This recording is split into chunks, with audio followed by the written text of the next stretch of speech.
បាទប្រហែលបងមើលតទឹកតលេគង់មួយគឺតាមនៅខ្លាំងប្រហែលនៅខាងសិង្ហត្រៃបាទនេះគឺថាប្រហែលឡើងខ្លាំងណាបាទប្រហែលបងអញ្ចឹងខ្ញុំអត់តន់ដឹងថាទឹកនឹងវាស្រកក៏ឡើងវិញអត់តន់ដឹងដែរអញ្ចឹងប្រហែលបងហើយនេះគឺជាស្ពានឆ្លងតលេខេត្តកញ្ចេះរបស់យើងបាទគឺថាទឹកឡើងមកលិចលងអស់ហើយប្រហែលបងមកទឹកតលេទឹកបឹងប្រឈមគ្នាហើយប្រហែលបងបានសល់តែបន្តិចទៀតអីចាបាទអញ្ចឹងអឺខ្ញុំថតនេះគឺថតដើម្បីបង្ហាញឲ្យពុកម៉ែបងប្អូនថាដែលស្គាល់ពីពីក្នុងខេត្តកញ្ចេះបាទឥឡូវខ្ញុំថតឲ្យអ្នកនៅឆ្ងាយឆ្ងាយនៅខេត្តសុកអេបានមើលបាទខេត្តកញ្ចេះភូមិភាគឦសានរបស់យើងមកបានស្ពេនមួយមកឆ្លងរួចមកបានធម្មតាតែសំខាន់គេតនេះចំដាក់បកោភ្លើងអីទេខែកស៊ូក៏នៅដែរពុកម៉ែបងប្អូនបាននៅទាំងអស់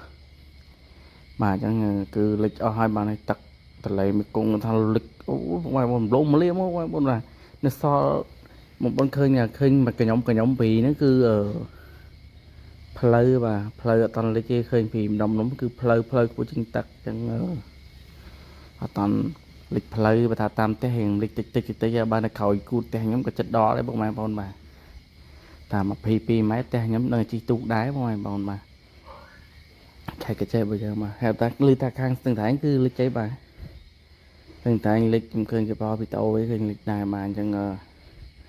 ខេត្តកញ្ចេះបើយើងបន្ទាប់ពីស្ទឹងត្រែងហ្នឹងបាទអញ្ចឹងយើងការពារប្រុងប្រយ័ត្នទាំងអស់គ្នាបងប្អូនថាស្ពេលនេះគឺថាធ្វើហើយអញ្ចឹងនៅតែប្រកាន់ដៃឥឡូវគេចិត្តបិទវិញបងប្អូនថ្ងៃមួយអញ្ចឹងខែ10ហ្នឹងគេបិទវិញហើយព្រោះគេត្រូវការ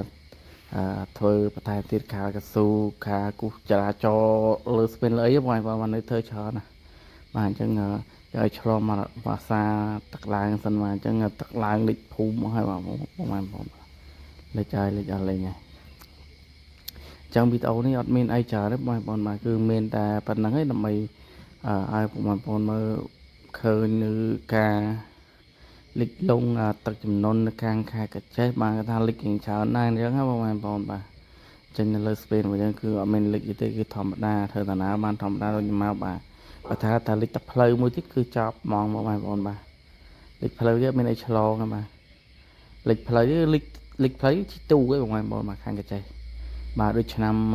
2017លិចរៀងភាសាដែរអត់សូវខ្លាំងនេះអីអត់តន់រៀងខ្លាំងហ្មងបងប្អូនបាទបើ2017រៀងលិចទាំងអស់ហ្មងណាបាទអញ្ចឹងវីដេអូខ្ញុំអត់មានច្រើនទេបងប្អូនបាទនេះគឺជាត្រូវខាងលិចបាទត្រូវខាងលិចនេះគឺថាធ្វើមិនតន់ហើយគេកស៊ូគេអីនៅទាំងអស់បងប្អូនបាទអញ្ចឹងគេអត់តន់